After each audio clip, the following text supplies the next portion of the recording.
¿Qué tal? Continuamos en VTV 24 horas y lo hacemos para hablar con Itziar Gonzalo de Zuazos, segunda teniente de alcalde, concejala de Urbanismo y de Hacienda.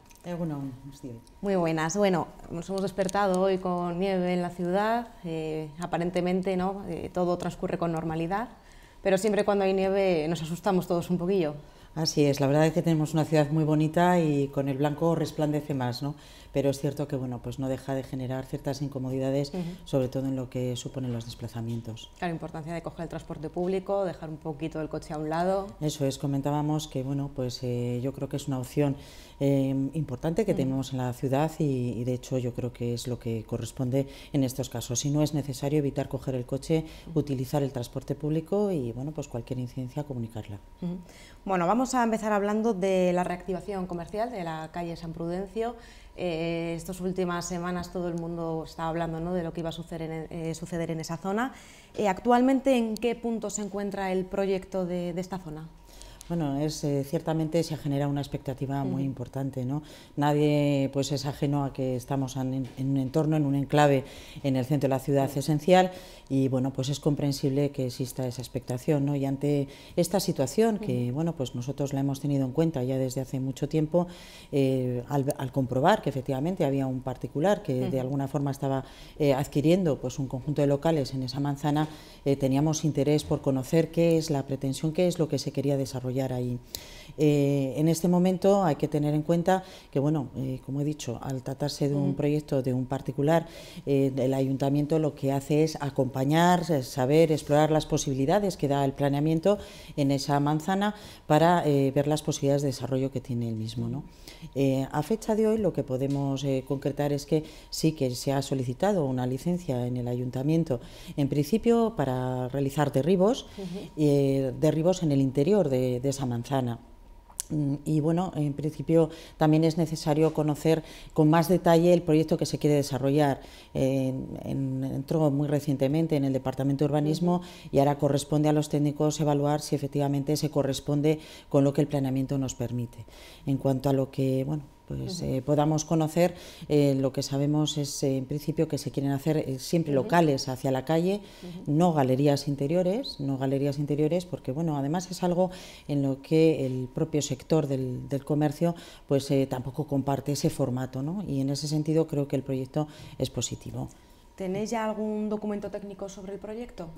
Efectivamente, tuvo entrada, creo que fue a finales de la semana pasada, justo en el ayuntamiento, y bueno, ahora lo que corresponde es eso, ser valorado por parte de los servicios técnicos. Lo que conocemos es que se plantean locales un poco más grandes, que puedan albergar actividades o firmas que puedan resultar tractoras para el comercio, pero también que sea compatible con locales más pequeños, locales donde tenga cabida y se dé cobertura a ese comercio local, que tenga también su posibilidad de espacio, que puedan convivir, y también algún local para hostelería. Sí, al final sí que se había descartado, ¿no?, la implantación de una gran superficie de alimentación. Sí que estaba en boca de todos un poco la implantación de bien un comercio más local o un comercio, bueno, pues de una gran superficie que todos pues conocemos, ¿no? Vas a cualquier ciudad y te encuentras con ese tipo de comercios. Sí que hay cabida, ¿no?, a ese comercio local. Sí, estamos comentando que bueno, el propio promotor digamos, de esta iniciativa ha descartado la posibilidad de albergar una superficie mediana o grande de alimentación, porque entiende que es algo que está atendido por el comercio del entorno, con lo cual es una cuestión que se ha descartado por el propio promotor. Sin embargo, bueno, pues que exista también la posibilidad de alguna firma tractora que acompañe a esos locales pequeños. No estamos hablando de un centro comercial, no estamos hablando sino precisamente de mantener la fisonomía de nuestro comercio, pero que pueda también tener cabida en el mismo, ¿no?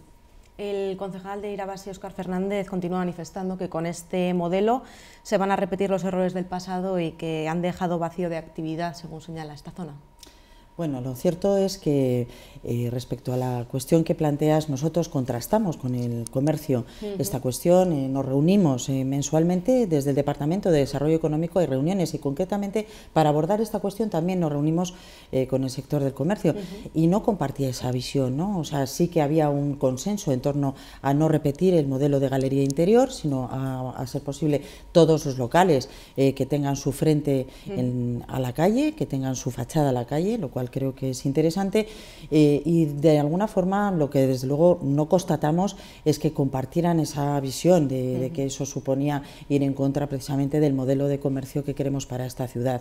También me gustaría, la verdad, señalar que no se acaba el centro en esta manzana, no se acaba, es una manzana que a nadie se le escapa que es un enclave importante, pero que el centro abarca también mucho más. Y hablabas de locales, yo hace poco podía contrastar datos que tenía de comercio del año 2007 de 10 años aquí, y lo que sí comprobaba es que, a ver, hay más locales, pero porque hay actividades que han estado vinculadas al sector de los seguros, al sector inmobiliario, al sector bancario, que es verdad que han hecho que dispongamos de más locales, pero no así en el comercio. Si comparamos datos de un año y de otro, podemos constatar que incluso hay algún comercio más, se ha perdido un poquito en hostelería, porque a nadie se le escapa que el crecimiento de la ciudad hacia el este y al oeste ha hecho que, bueno, pues los propios ciudadanos que residen en los barrios, que residen en las zonas, también compran, también viven allí, también consumen allí, y eso hace que también se hayan desarrollado los barrios. Por su parte, el Partido Popular ha reclamado conocer los planes y la gestión que se ha llevado a cabo desde el equipo de gobierno respecto a la zona comercial de Dendaraba, que se encuentra vacía en un tercio de sus locales. En esta zona sí que es verdad que se encuentra un poco desolada, más hablando pues, de galería interna, ¿no? Sí, es lo que comentábamos antes, que realmente hemos constatado pues, que la galería interior no está funcionando bien, no está funcionando, y en ese sentido también hay que tener en cuenta que son propietarios particulares. Entonces nosotros podemos incentivar, podemos apoyar, podemos acompañar, y en eso vamos, desde luego se mantienen contactos permanentes con los particulares para ver de qué forma podemos bien configurar ese espacio de otra forma, darle otra nueva configuración o bueno, de alguna forma conseguir reconvertirlo y que nuevamente vuelva a tener la vida que es necesaria. Y es curioso que, siendo Vitoria una ciudad con esta climatología, pues ese tipo de modelo no haya funcionado. ¿Hay algún tipo de plan previsto para reactivar esta zona? A ver, dentro del Masterplan Centro, que lo presentamos, hay que recordar que se presentó en el mes de junio de 2017 y es uno de los elementos que nosotros incorporamos para trabajar con ello, con lo cual podemos señalar que desde luego están los planes de gobierno trabajar con ello y se está trabajando. De hecho, bueno, cada elemento o cada, digamos, apuesta de reactivación tiene un momento, un desarrollo. Nosotros presentamos el Masterplan con una apuesta a corto, a medio y a largo plazo. Es más, queríamos sumar las aportaciones y queremos seguir sumando las aportaciones que nos puedan realizar desde otras formaciones, más allá de, bueno, de las críticas que puedan resultar habituales. Cambiamos de tema, si te parece hablamos de esos áticos de Elvira Zulueta, porque H. Bildu va a solicitar la creación de una comisión para investigar una supuesta irregularidad urbanística. Según ellos, se está incumpliendo la normativa permitiendo construir áticos de lujo cuando la ordenanza lo prohíbe. ¿Son estos 4 áticos construidos de manera ilegal? En absoluto. ¿O irregular? Yo la verdad es que respecto a esta cuestión lo que me manifiesto muy molesta, porque realmente lo creo que evidencia es un nivel en la oposición francamente bajo. Y digo esto porque tengo muy claro, primero, que lo que se está cuestionando es un estudio de detalle que fue elaborado por los propios servicios técnicos, que en ningún caso esta concejala se ha apartado de lo que se ha resuelto por los servicios técnicos, y es más, he de decir que yo les emplacé a que claramente acudieran al contencioso administrativo, que es quien puede, en este caso, discutir o ver si la interpretación que se ha realizado por parte de los técnicos excede o no excede. En principio, los técnicos mantienen su posición y defienden que la interpretación que se ha hecho es correcta. Un estudio de detalle es una herramienta urbanística, permite modificar algunos elementos del planeamiento, del plan general, y en este caso no se altera ninguno de los parámetros que la ordenanza OR7 regula. Y en este sentido, por eso me parece muy pobre el nivel de oposición que se está haciendo, queriendo o pretendiendo sembrar dudas sobre la gestión que se realiza y concretamente por lo que corresponde a mi departamento. Yo tuve la oportunidad recientemente de volver a contrastar con ellos las valoraciones que se hacían desde otras formaciones. Fue absolutamente rechazado en el sentido de que ellos mantenían que su interpretación era correcta y por eso les emplazaba, vayan a los tribunales, porque yo puedo entender que si yo me hubiera separado de alguna forma de lo que los informes nos indican, pues bueno, pudiera ser susceptible de un seguimiento por parte de la oposición, pero en este caso creo que no se corresponde en absoluto ni con la realidad, carece de sentido y desde luego, insisto, evidencia un nivel muy bajo en la oposición. Sí que ellos insisten en que desde el ayuntamiento se beneficia a promotores inmobiliarios. Bueno, yo también lo señalaba así en la comisión, en el sentido de que creo que en el momento de que los promotores de esta, de esta construcción, pues desde luego no representan los intereses que en este caso EH Bildu dice defender o considera que defiende, pues en ese caso se posicionan en contra. No hay que olvidar además que la tramitación de este estudio de detalle se inicia precisamente en enero de 2015, cuando ni siquiera nosotros estábamos gobernando. Y bueno, ya las manifestaciones que se hacía por parte del entonces portavoz de la formación en ese pleno, quedaba en evidencia lo que estoy diciendo, que efectivamente entienden que ese promotor no representa esos intereses que ellos dicen defender y en este caso pues ellos se erigen a la di de la justicia. Sí que desde el grupo hablan de ese informe de la Secretaría General que dice que la normativa urbanística que se aplica en esa parcela rechaza expresamente la posibilidad de construir esos áticos. El informe de la Secretaría dice lo que permite y lo que no permite. Se limita, no se pronuncia en ningún momento en el supuesto concreto, en ningún momento se realiza una afirmación en ese informe que diga que en este supuesto, este estudio de detalle excede o supera los parámetros que se pueden modificar en el planeamiento a través del mismo. En ningún momento lo dice. Lo que dice es la norma permite esto y de la misma forma que dice no se admiten áticos retranqueados, continúan. No se puede hacer una interpretación sesgada y parcial de una norma. Creo que es un error, además, de principiante. Cualquiera que conozca un poco lo que es la interpretación de la normativa entiende que no podemos quedarnos con una parte de una frase sin darle continuidad, sin leer el párrafo 2 y el 3. El informe de la Secretaría, insisto, no se pronuncia sobre este aspecto, sobre este supuesto concretamente, sobre este estudio de detalle, en ningún caso dice que exceda y dice lo que la norma, la ordenanza admite y lo que no. Continuamos hablando de esta zona porque la Junta de Gobierno local aprobó la admisión a trámite de la memoria explicativa del proyecto del Centro del Vino de Rioja Alavesa en el Palacio Zulueta. ¿Qué va a significar este proyecto para la ciudad de Vitoria? Bueno, este es un elemento más que nosotros incorporamos en ese masterplan con una idea de efectivamente reactivar el centro, revitalizarlo, recuperar espacios, reutilizar edificios, porque lo que es cierto es que se identificaron un conjunto de actuaciones. Unas, lógicamente, tiene más posibilidad el ayuntamiento, como es el caso que acabas de comentar, de impulsarlo.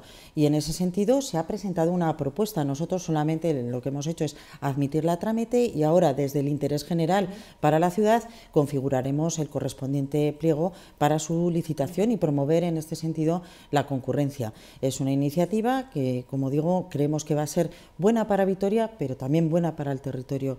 Creemos que puede ser un enclave idóneo por su ubicación, por su situación, por sus características, precisamente para ser esa puerta de acceso al consumo de un producto local, como es el vino, a potenciarlo precisamente, y creemos que además eso va a contribuir al territorio también a que llegan a Vitoria. Hay que tener en cuenta que Vitoria en este momento concentra esa mayor atención de visitantes, pero que lógicamente esos visitantes se desplazan al territorio y en este caso creemos que eso puede ser una punta de lanza, una lanzadera.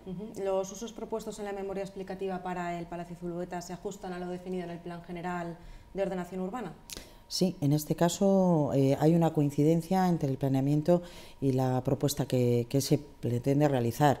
O sea que, nosotros lo que hemos hecho es admitir a trámite, como bien citabas. A partir de ahí lo que revisaremos es cómo vamos a definir un pliego que, como he dicho, promueva la concurrencia y pueda sumarse a este proyecto. Vamos a terminar hablando de fraude fiscal, porque el pasado año se detectaron en Vitoria cerca de 4 millones de euros en fraude fiscal, un dato bastante alto. Pues sí, es un dato que, bueno, desde la perspectiva de Hacienda es positivo en cuanto a que, bueno, la previsión, o sea, se ha superado la previsión en un 37,2% respecto a la estimación que teníamos, y hay que tener en cuenta también un poco en qué consiste esas acciones, esa prevención y lucha, ¿no? Porque por una parte, cuando hablamos de lucha contra el fraude, ahí estamos hablando propiamente de acciones encaminadas a la investigación, a la comprobación de los hechos impositivos, ¿no? Y en este sentido hay que decir que efectivamente nos centramos un poco, bueno, con mayor énfasis este año 2017 en el impuesto de actividades económicas, en comprobar in situ si los datos que nos constan y que tenemos declarados se corresponden con la realidad fiscal. Y eso, bueno, pues nos ha permitido alcanzar una cifra en torno a 1,5 millones solamente en ese impuesto. A partir de ahí hay otro tipo de acciones que van desde los acuerdos con otras administraciones, de colaboración para bueno, pues compensar si alguien adeuda a la Hacienda foral, tener nosotros constancia de ello, y si este contribuyente tiene un derecho a que nosotros le devolvamos algo, retenérselo para que la otra administración cobre, y viceversa. De la misma forma, si alguien adeuda alguna cantidad al ayuntamiento y a esa hacienda foral a quien le corresponde hacer la devolución, pues de alguna forma poder compensar eso. Ese tipo de acciones, el seguimiento también, ¿por qué se devuelve un recibo? ¿Qué es lo que lo motiva? No que queden ahí, sino que desde la colaboración interinstitucional yo creo que eso ha permitido también detectar, bueno, pues hasta, bueno, poder de alguna forma recuperar hasta 1.900.000 euros, ¿no? Y bueno, también hay otras acciones, identificar nuevos hechos impositivos en la ciudad, ¿no? Pues desde ocupación de espacio público, eso, bueno, pues la cantidad ahí es más pequeña, estamos hablando en torno a medio millón de euros, pero bueno, creo que también son cantidades importantes, y todo ese conjunto alcanza la cifra que tú has citado y que ronda los 4 millones de euros. Los objetivos previstos para el pasado año se superaron con creces.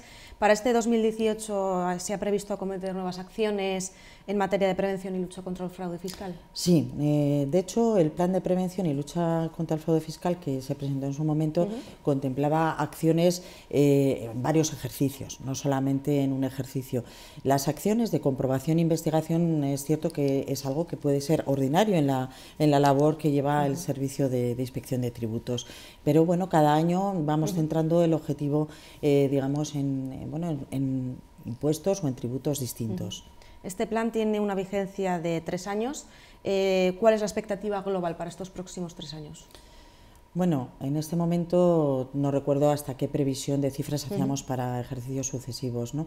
Creo que, bueno, desde una previsión, una estimación de lo que puede suponer el contraste, por ejemplo, de diferentes elementos tributarios, ¿no? Contrastamos padrones, contrastamos, yo creo que podíamos hablar de en torno a 9 millones, creo recordar una cifra en ese orden, en varios ejercicios. Si te parece, pasamos a hablar ya con nuestros tertulianos, con Raquel Molina, Fernando Iglesias y Joseba Martínez de Guereño. Empezamos con Raquel. Muy bien. Bueno, hemos hablado del proyecto de este empresario vitoriano y yo quería preguntarle, como concejala, qué tipo de comercio cree que puede ser positivo si se ajusta a ese proyecto presentado o no, o qué puede ser, no sé si la clave o algo, ¿no? que de verdad sea el que vaya a revitalizar, si cree que es algo que nos ha presentado o tiene usted alguna pista o que, bueno, por dónde. No es que tengamos una clave concreta, creemos en el mix comercial, ¿no? Creemos que, y de hecho podemos comprobar que incluso a nivel de centro comercial a veces esas firmas un poquito más bueno, pues comerciales, digamos, más de low cost, a veces son tractoras para ese comercio local, porque hay gente que le gusta realmente, pues a nivel de ropa, no vestir como todos, vestir de una forma distinta, complementarse, buscar ese complemento a lo que puede ofertar efectivamente un comercio de otras características. Sí que creo que hay un reto muy importante en el comercio local, y es la compra online, esa compra internet. En principio tendría que representar una oportunidad el hecho de que un comercio local pequeño, con un producto muy concreto, pueda también obtener un margen importante de beneficio a través de la venta online. Es un reto que tiene el comercio local pequeño, importante, no es fácil para ellos, creo que les obliga a sumarse a otro tipo de plataformas en las que la oferta sea más diversa para poder también dar a conocer su producto.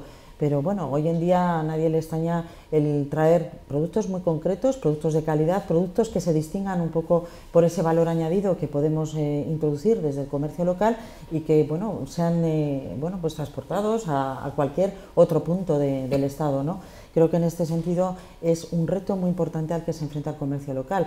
También compramos online y bueno, hay que tener puntos de recogida. Entonces, creo que ahí como digo, es importante reto. No hay que olvidar también que es verdad que nuestro comercio local ha perdido esa posibilidad de relevo generacional en muchos casos y eso ha llevado cierres. Es una pena porque es cierto que hay que reconocer, todos conocemos o nos acordamos de pequeños comercios que, bueno, pues por diferentes circunstancias no han conseguido poder superar ese relevo generacional tan necesario. Hola, ¿qué tal? Hablabas antes, al hilo del urbanismo que debemos o que se puede plantear en esta ciudad, de la posibilidad también de reutilizar espacios, ¿no? Yo creo que es un aspecto interesante que se está haciendo en muchas ciudades, ¿no? La cuestión es muy concreta. Hay ahora, yo creo que muchos espacios municipales que no están siendo utilizados o que están infrautilizados, ¿no? Incluso planteabais en ese master plan de Urtaran, bueno, pues posibles alternativas o posibles usos. Concretamente, el Buesa Arena está absolutamente infrautilizado. ¿Hay algún planteamiento, alguna alternativa? ¿Cómo lo podríamos enfocar para que eso realmente sea? Yo creo que es un momento además en el que esa reutilización de espacios es necesaria, ¿no? Estamos hablando quizás de un urbanismo mucho más constructivo en el sentido de, en vez de construir tanto, en vez de tanto ladrillo, dar uso real, ¿no? Pues efectivamente nosotros creemos que es un elemento muy importante. De hecho, por eso identificábamos diferentes espacios en principio en el centro urbano, donde era necesario buscar otro uso distinto. Algunos de ellos, como he dicho, pues puede ser el Palacio Zuleta, donde ahí sí que pertenece al ayuntamiento, entonces la posibilidad de moverlo, de impulsarlo es más fácil por parte del ayuntamiento. Luego también hay que tener en cuenta, ya realidades, tenemos el edificio de la antigua sede de la Arich, hoy en día es un comercio. En la calle San Prudencio tenemos el edificio que fueron las antiguas oficinas municipales y que de hecho hoy se ha recuperado para ese uso administrativo porque bueno, era el que tenía conforme al planeamiento. En la calle Dato con General Álava teníamos un edificio propiedad de Kutxabank que ha sido utilizado también como oficinas municipales y que ahí sí que tenemos que plantear, por ejemplo, un cambio de planeamiento, una modificación de planeamiento, porque para poder albergar otro tipo de uso que actualmente no permite. Tú te referías al Buesa Arena. Bueno, el Buesa Arena es verdad que está sale un poco de... Al Iradier. Es que sí, yo pensaba, ha habido un momento en que he pensado que quería referirte no, me refería al Iradier, a la Plaza de Toros. Eso es. Al Iradier Arena, perdón. Nosotros sí que es verdad que ya comentamos también que es otro elemento más que efectivamente está en el centro y que nos preocupa y que además es propiedad municipal. Yo decía, bueno, el Buesa pertenece a la Iradier Arena.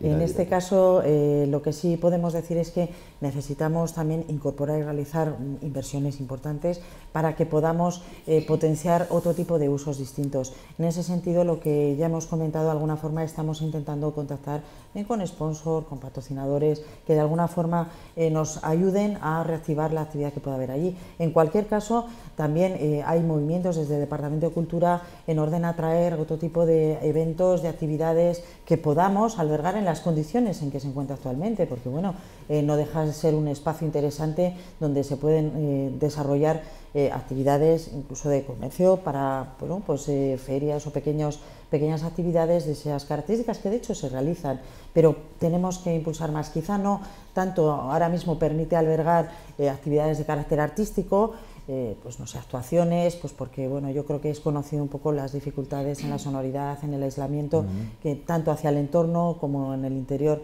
de los que adolece esta infraestructura, pero eso no quita para que podamos ver desde cultura también otros posibles usos, incluso desde desarrollo económico. ¿Alguna noticia?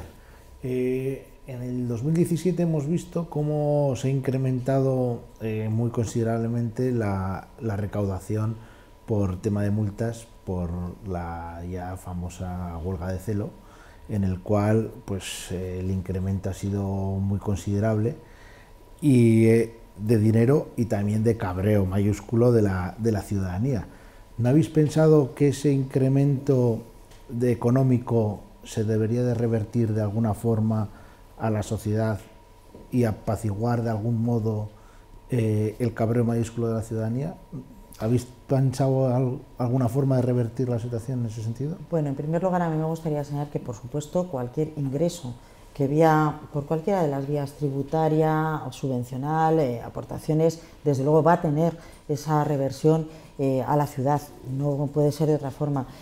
No se ha concretado específicamente en qué, pero también hay que decir una cuestión, y es que bueno, normalmente se hace una previsión de ingresos por razón de sanciones, y una cosa es que las cifras que a veces se manejan son las que corresponden al 100% de la sanción, y luego el contribuyente lógicamente se suele acoger a ese pago de la mitad del 50%, con lo cual a veces también la expectativa de recaudación pues no es tal. Y además en ningún caso es la finalidad del ayuntamiento ni utilizar a nosotros de alguna forma esta situación.